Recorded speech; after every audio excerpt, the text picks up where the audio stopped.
vento balança a copa das árvores, os pássaros cantam melodias suaves,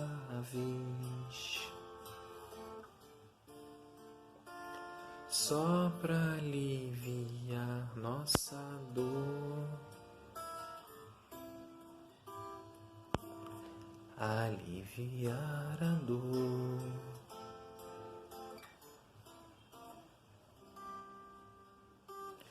Vê quanta perseverança uma prece alcança. Os espíritos cantam canções de esperança,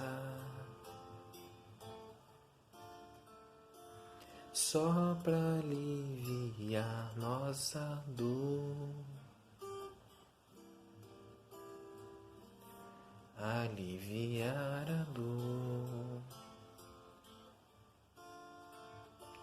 só pra aliviar nossa dor, aliviar a dor.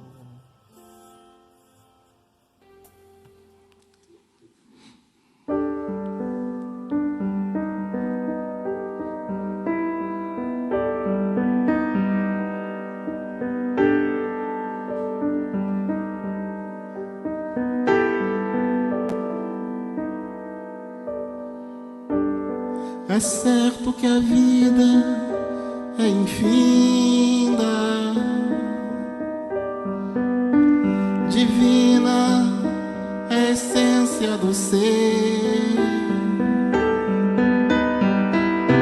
e os sonhos não morrem não, se alinham noutra estação, florindo a cada renascer.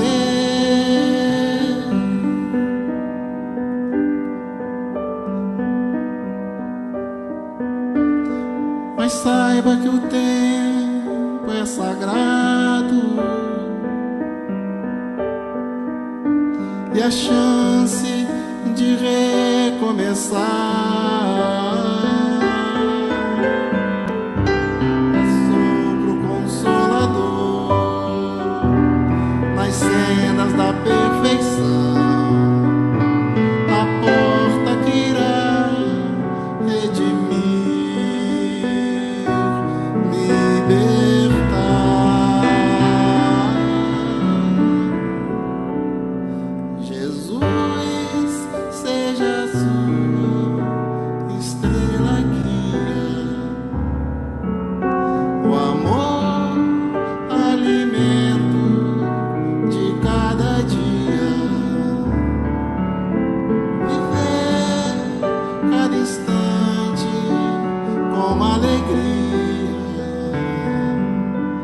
a caminho da luz.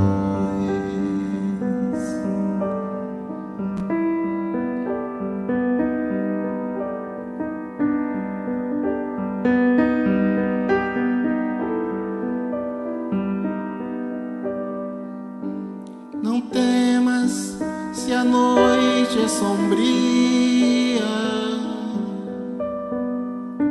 que importa se chove lá fora, se tens a compreensão que a chama não se desfaz e a luz sempre em ti viverá.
abre caminhos por entre sementes de luz,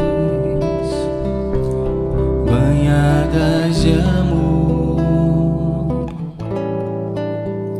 e em paz seguem passos de fé sobre as pedras pontudas da dor. Suave lição, vai, começa com o dia que se inicia a cada manhã. Vai em busca da luta mais justa, sentir-se capaz de seguir. Não há como falar de coragem sem se aceitar a existência do medo. Vai que a vida não surge pra ser um eterno segredo de Deus.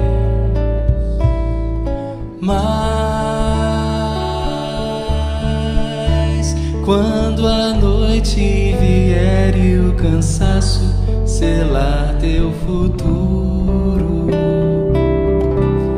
descansa em paz. E assim poderás repensar novas metas.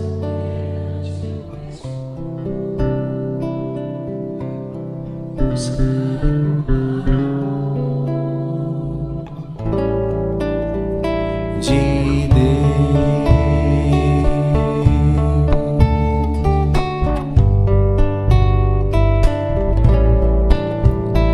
de Deus.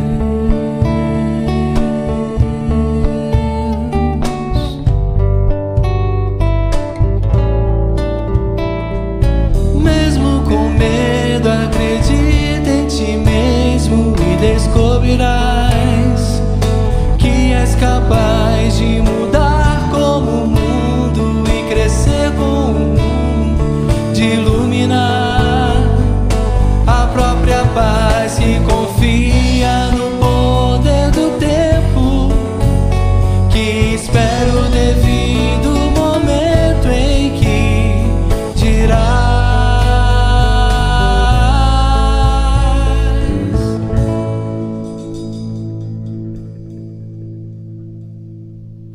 sou mais Deus do que as ondas de medo que abalam o coração.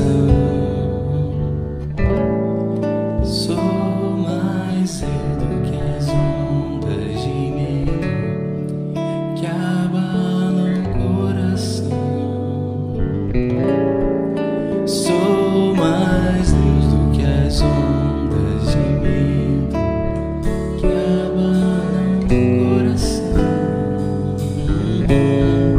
Sou mais Deus do que as ondas de medo que abalam o coração.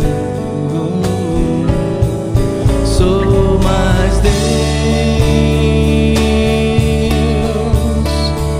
sou mais eu, sou mais Deus. Oh,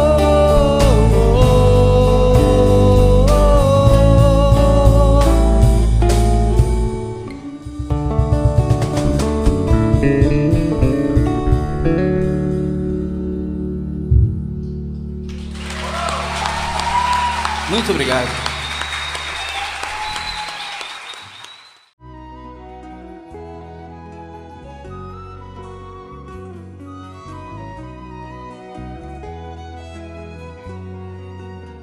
Estamos iniciando um encontro para reflexão acerca dos itens 2 e 3 do capítulo 2º do Evangelho segundo o Espiritismo, Meu Reino Não É Deste Mundo, a Vida Futura.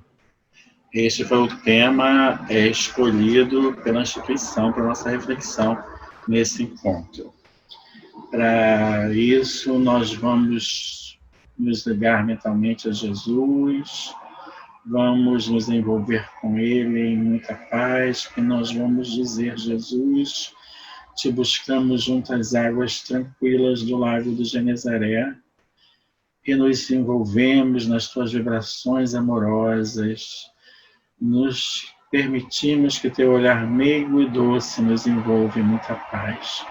Que as tuas bênçãos, querido amigo, envolvendo os nossos corações, nos traga harmonia e segurança e estímulo para seguirmos adiante, vitoriosos, sairmos desse encontro por compreender um pouco mais da tua boa nova, que a tua paz seja a tônica do nosso encontro. E nós vamos começar nossas reflexões sobre a vida futura, sobre uma passagem trazida por Chico Xavier, publicada no livro Voltei, do irmão Jacó, onde o irmão Jacó está desencarnando e está nos dizendo de como começa a experiência dele nessa vida futura.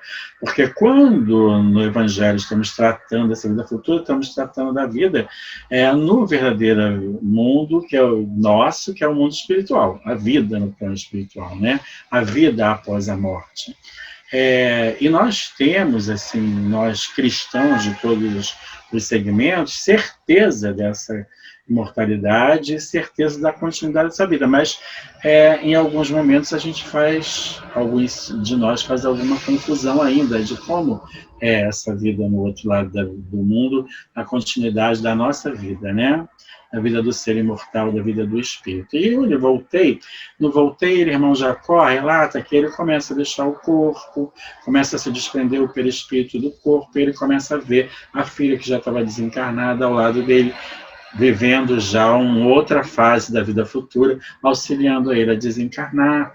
Ele é levado a assistir o funeral de seus restos mortais, do corpo que ele está deixando, e aí ele percebe no plano espiritual alguns espíritos envolvidos com o mal, ainda empedernidos, renitentes, que se apresentaram até algumas vezes nos trabalhos práticos mediúnicos na condição de obsessores, criando dificuldades.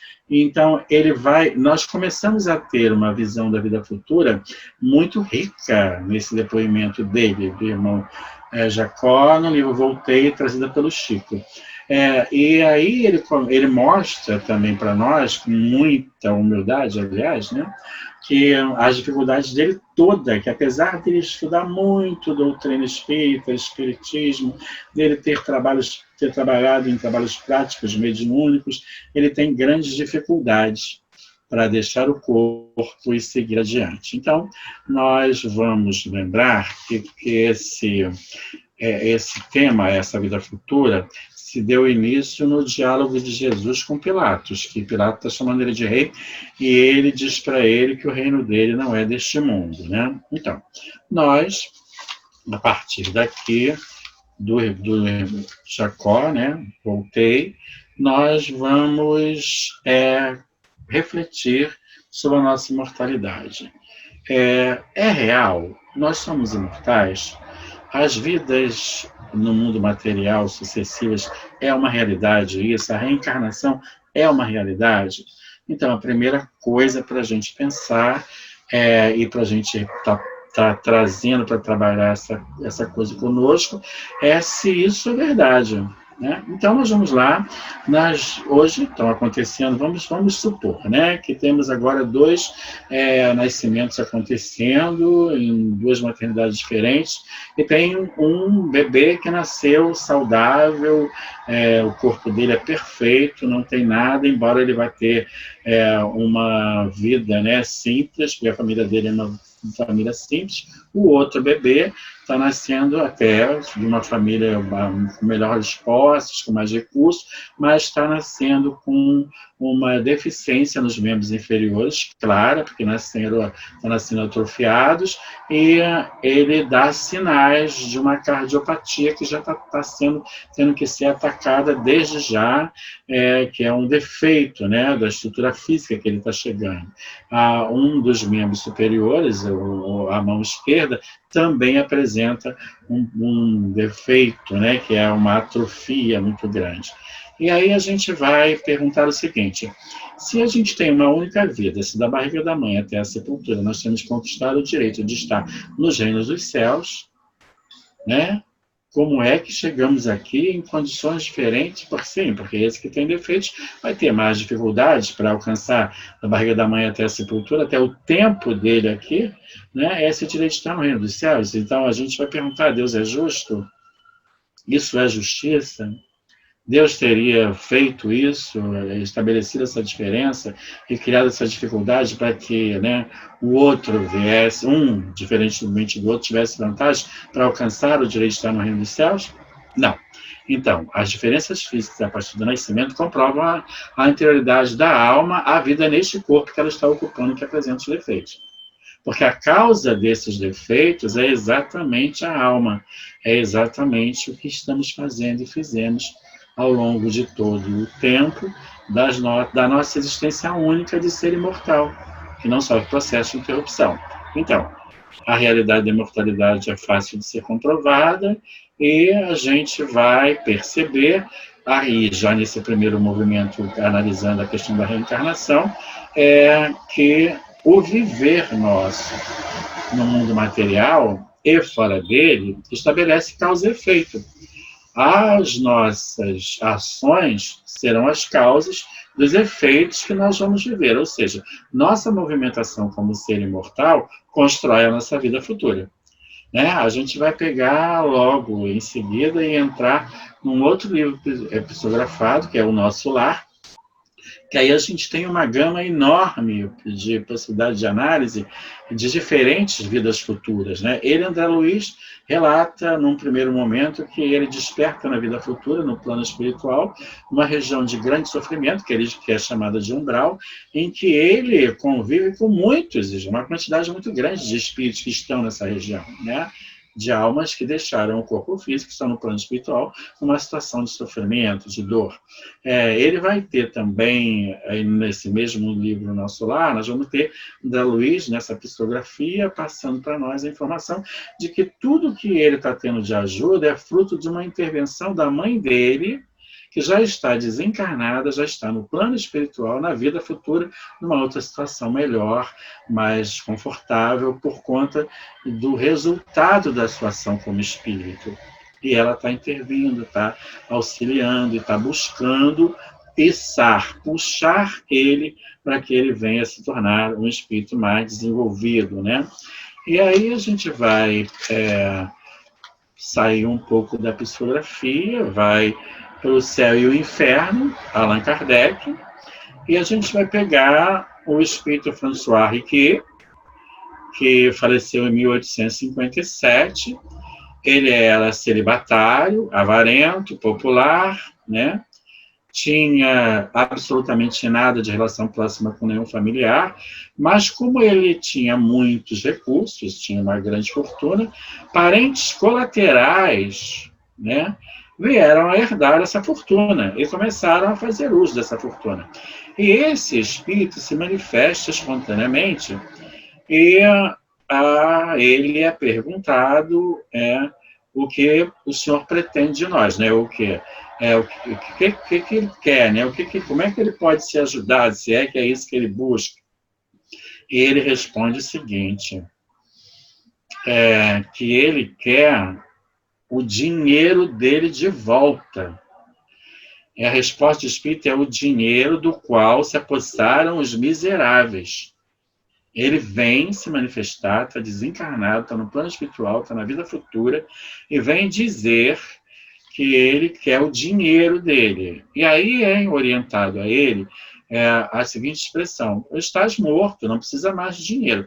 Ele retorna e diz: estou vivo, e não preciso de uma outra existência e quero o meu dinheiro.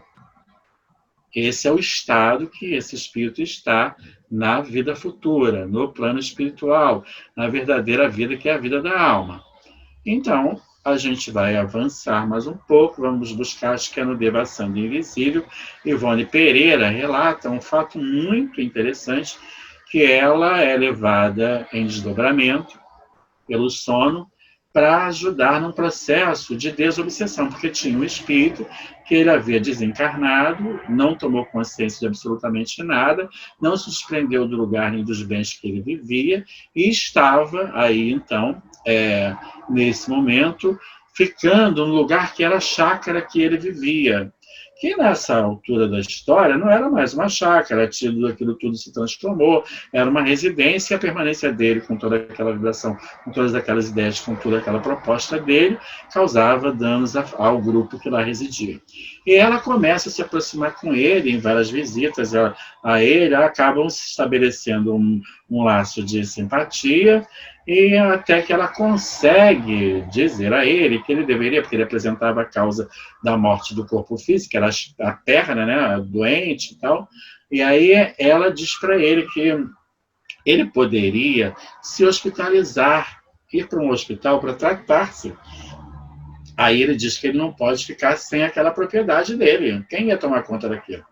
Aí ela volta outro dia, com um projeto pronto, e passa para ele a ideia dele vender a chácara, guardar o dinheiro, e quando ele sair do tratamento dele, ele comprar outra chácara.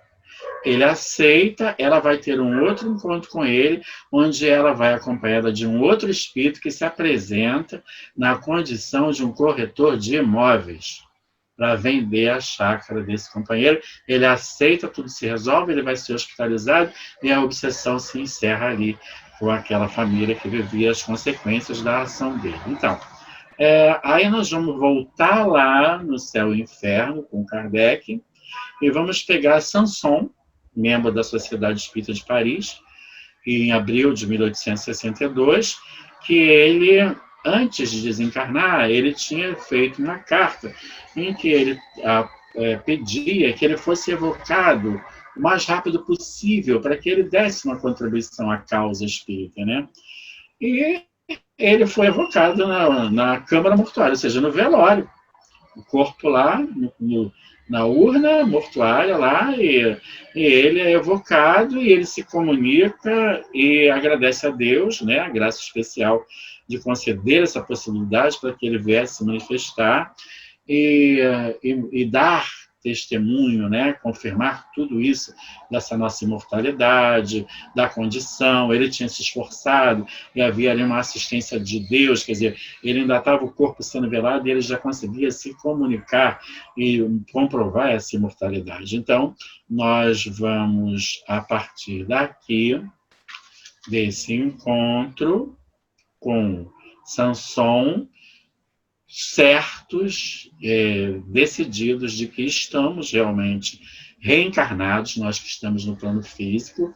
Os desencarnados que participam da sala do encontro conosco estão esperando para, numa nova oportunidade no corpo físico, continuar o desenvolvimento da inteligência e da capacidade de amar.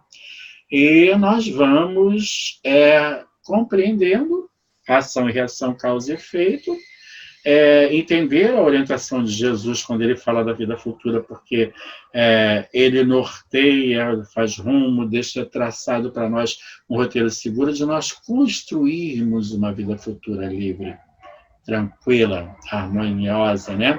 Então agora nós vamos colocar um subtítulo nas nossas reflexões, que será Construindo a Nossa Vida Futura. Hoje, aqui e agora. Vamos começar pelas orações diárias. Nós podemos, ao despertar, antes mesmo de sairmos do nosso local de dormir, orar, mentalizar Jesus, utilizar o pensamento, que é atributo do Espírito, e fazer uma ligação mental com Jesus, colocando nas mãos deles o dia que nós vamos ter, as nossas possibilidades de execução de tarefas, de tudo, e o agradecimento pela nova oportunidade que surge para nós. Essa oração vai estabelecer um contato direto para nós encarnados com os nossos mentores espirituais, que estão do outro lado da vida, na verdadeira vida e na vida do Espírito, tomando conta da gente, nos auxiliando nesse momento. A primeira proposta que veio, quando estávamos aqui refletindo sobre o assunto dessa construção da vida futura, foi o perdão. Porque o perdão que é a surdez, a agressão, a surdez, a ingratidão, a surdez, ao mau comportamento ao nosso redor, que começa em casa, né? Essas coisas começam em casa, com o pai, com a mãe, com o irmão, com a namorada, com o namorado, em casa. A gente começa em casa a ter necessidade de treinar a surdez, a agressão, a ingratidão, a incompreensão, para a gente não fazer um bolo. Porque se a gente revida, se a gente reage, se a gente coloca lenha na fogueira, a fogueira cresce e fica fogo alto. Então, a primeira coisa é a gente trabalhar. Ele não é isto, ele nesse momento fez isso, ela não é isto, nesse momento ela agiu assim, mas ela não é isso, e aí tem tantas coisas boas que ela faz, tantas coisas boas que ele faz, vamos tentar buscar no agressor, no equivocado, próximo e distante, vai ficar mais difícil, porque a gente não conhece muito a vida da pessoa, né? As coisas boas que essa pessoa faz, e nisso começar um processo natural de esquecer o engano cometido, né? Então, o perdão será fantástico, né? Nós vamos selecionar leituras, boas leituras, vamos selecionar bons filmes, vamos selecionar os livros, né, que nós vamos buscar para essas leituras. Precisamos selecionar, vamos selecionar o tipo de conversa, né? Encostou, começou a falar mal, começou a dizer isso, começou a relatar as notícias de crime, agressão, blá, um minutinho, por favor, volta já, peraí, a gente vai fazer outra coisa, sai, e quando volta, já volta com uma outra proposta, com uma outra conversa, porque nós não queremos essa faixa vibratória. Os nossos pensamentos oriundos desse tipo de conversa, desse tipo de contato, vai criar uma casa mental ruim, e nós vamos acabar falindo, e vamos cometer enganos, e estamos construindo a nossa vida futura. Né? Então, qual é a vida futura que eu quero para mim? Eu quero isso? Confrontos? Espíritos empedernidos me cobrando? Não, eu quero bons amigos, quero espíritos bons, quero alegria, quero muitas flores no plano espiritual, quero uma música lindíssima, o que eu quero é isso. Então eu tenho que construir isto, né? E aí a gente vai passar por um outro momento, que é o desprendimento dos bens terrenos, né? Esse uso consciente dos bens materiais que foram colocados em nossas mãos, sob nossa administração, guardada as devidas proporções de cada um, para que a gente alavanque o nosso progresso intelectual, desenvolva a inteligência, a nossa capacidade de amar, mas que a gente leve conosco, né? Junto conosco, aqueles que estão ao nosso redor, o mais próximo, né? Então, aí entra a questão da divisão, da cessão, a questão da transferência e até a administração mais ampla desses bens, né? E a gente vai lá, no amando ao próximo com si mesmo, a gente vai trabalhar a fome. Nos encontramos com a fome. O que a fome quer? Comida, alimento. Vamos dar um alimento? É muito comum a gente ouvir assim, sobrou isso, sobrou aquilo, mas isso aqui não dá para nada, essa sobra de comida de ontem não dá para nada. Mas a gente não pode aumentar um pouquinho aquela sobra ali com alguma outra coisa, inventar um omelete, alguma coisa para aumentar, colocar num descartável, sair. Não vamos andar 500 metros, vamos achar alguém que precisa, que está com fome, está na via pública, e essa refeição vai lhe fazer muito bem, porque a gente não quer comer essa sobra de ontem. Então, a gente vai pegar isso. Isso é saciar a fome, né? E aí a gente vai ter a mesma postura com relação à sede. Se a pessoa está com sede, ela precisa de beber, né? Vamos dar água para a pessoa beber. E aí, nesse tempo, é até assim fácil da gente pensar. Num tempo que está muito frio, né, numa noite muito fria, um dia mesmo muito frio, a pessoa está buscando um agasalho, e se a gente dispõe, vamos ceder esse agasalho, vamos aquecer, né? Um agasalho que não nos vai fazer falta, às vezes a gente tem mais de um, mas a gente não tem agasalho nenhum para dar.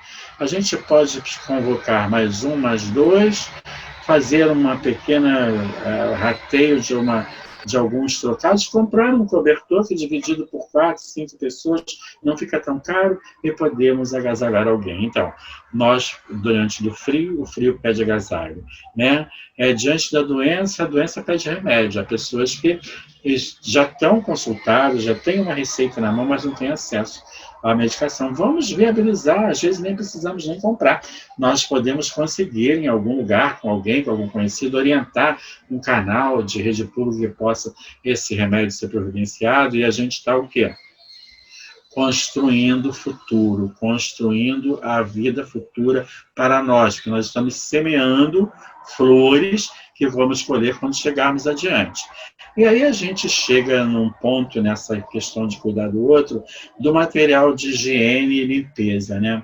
A gente não, às vezes, não se dá conta disso. Mas alguém que precisa tomar um banho, precisa fazer uma higiene do corpo, né? E se ele não tem os meios para isso, ele vai adoecer. Então, essa é uma coisa que a gente pode administrar também, né? Passar para o outro essa coisa do outro ter condições de ter uma vida melhor, mais saudável, né? Isso é construção do amanhã, é reconstrução do amanhã. Aí chegamos numa parte que saímos da manipulação de bens materiais, da administração dos bens materiais, e vamos para o apoio fraterno, né? A coisa da atenção, a coisa do ouvido de ouvir, a coisa de você emprestar o ouvido para o outro desabafar, para o outro falar. Às vezes ele fala a mesma história 5 vezes, sem mudar uma vírgula, mas não é a mesma história. Porque a cada momento ela tem para ele um sentido diferente, a cada vez que ele fala daquilo. Então a gente pode ouvir atentamente, e ele traz aquela história toda desconectada, tudo desconexo, meio faz uma confusão, a gente organiza essa história dele, repete a história dele organizada para ele poder se ouvir, né? Isso é uma ajuda fantástica, porque às vezes se ouvindo a gente abre portas e encontra saídas. E a gente vai ter a visita do enfermo, a pessoa adoentada, um vizinho próximo está adoentado, está impossibilitado de cuidar da roupa, da casa, de cuidar de fazer uma alimentação, uma refeição. A gente pode se oferecer, pode pegar os ingredientes dele mesmo, sem gastar nada, fazer essa refeição, fazer com que a casa fique abastecida de alimentos, né? Que a comida fique pronta, e a gente vai também nesse ouvir atentamente, nesse socorro de fazer alguma coisa, a gente vai usar a fala, que é um dos nossos sentidos, né? Vamos dizer ao outro palavras de estímulo, de amparo, de sustentação. Vamos falar dele, dessa realidade de Jesus, dessa imortalidade, dessa transitoriedade do momento que ele está passando, né? Vamos cantar, né? Cantar o belo. Nós podemos cantar, né? E cantar músicas belas, músicas boas, muda a vibração. O tônus mental muda todo lugar onde estamos, para nós e para quem está conosco. Então, nós podemos cantar. E a gente vai nos aproximando do tempo, né? Aqui, porque é um tempo que a gente precisa respeitar. Nós vamos, nos aproximando desse tempo, buscar a Maria de Magdala, né? Maria de Magdala tinha uma vida farta, uma vida na sociedade com muito espaço, tinha muita facilidade de tudo, os bens lhe eram fartos materiais, por influência política, era uma pessoa assim, buscada por muitos, mas odiada por muitos outros também, enquanto na sociedade ela era mal vista, e ela escuta as notícias dessa mortalidade, dessa vida futura, dessa realidade da causa e efeito, da ação e reação, da origem nossa divina e da destinação de espíritos puros a sermos livres, e ela vai buscar Jesus para beber diretamente na fonte essa libertação. E ela vai, ele recebe, abraça, agasalha, e Magdala, depois de ter contato com tudo isso, entender a doutrina, ela reencarna no mesmo corpo, porque ela deixa toda aquela vida que ela vivia e vai seguir Jesus, vai trabalhar com Jesus. Só que quando Jesus desencarna, ela é rejeitada pelo preconceito mesmo dos mais próximos de Jesus. Ela fica sozinha e vai acabar tendo contato com os leprosos em Dalmanuta, e lá ela contrai a lepra e vem a desencarnar, e aí é a grande, vamos dizer assim, orientação para nós que estamos nesse encontro. Magdala despertou-se para a realidade da vida futura, da vida maior do espírito, que é da nossa imortalidade, trabalhou, construiu, socorreu, amparou, foi trabalhar no bem. Trabalhou. Ao desencarnar, ela se encontra com Jesus, que está lá na beira do mar da Galileia, e está dizendo para ela: Maria, vem, amastes muito, passastes a porta estreita, eu te espero aqui. Então ela construiu um estar na vida futura de um reencontro com o próprio Jesus. Só Magdala pode fazer isso? Absolutamente não. Todos nós temos condição de construirmos essa vida futura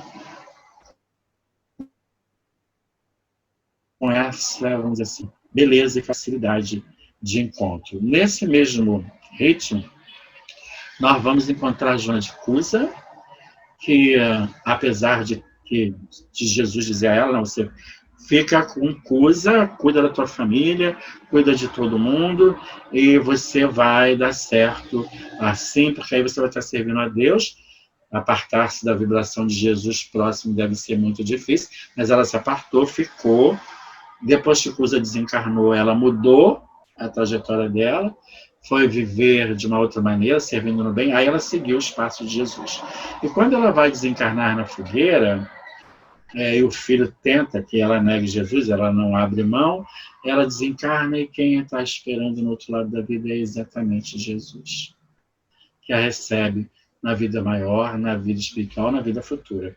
E, recentemente, nós tivemos uma mensagem do Espírito Joana de Ângeles que comunicou-nos que Francisco Cândido Xavier, o Chico, ao desencarnar, também teve essa aventura de se encontrar no plano espiritual com Jesus. O encontro, o convite é para que nós, conscientes da nossa imortalidade, da causa e efeito, da ação e reação, estejamos fazendo o nosso melhor. Não somos arcanjos, não somos perfeitos. Reconhece-se o verdadeiro espírita pelo seu esforço, pela força que faz para domar as suas más tendências, suas más inclinações, se transformar num ser melhor, num espírito melhor. Né? E essa é a proposta divina, porque nós vamos encerrar nossas reflexões comprovando isso, que após a crucificação, Jesus surge a Magdala e ela quer repetir o ato lá no banquete em Naim, de se atirar aos pés dele, quando ela ungiu os pés dele, e ele diz que ela não tocar porque ele ainda não tinha ido ao Pai se banhar de luz. Ela pergunta onde ele esteve, e ele diz que ele esteve num lugar de grande sofrimento a socorrer um menino querido, que era Judas. Judas, após o engano todo que culminou no processo de obsessão coletiva com a crucificação de Jesus, partiu para o suicídio. E Jesus foi ao encontro dele, socorreu, amparou, e nós vamos ter Judas voltando na frente, restaurado, recuperado, esclarecido, né, na posição de Joana d'Arc, para preparar o mundo velho, o velho mundo, para receber o Consolador, fazendo o trabalho de apoio para a libertação da França. Então, nós, ainda que equivocados ontem, temos todas as possibilidades para mudarmos amanhã, construirmos uma vida futura linda, ótima, feliz.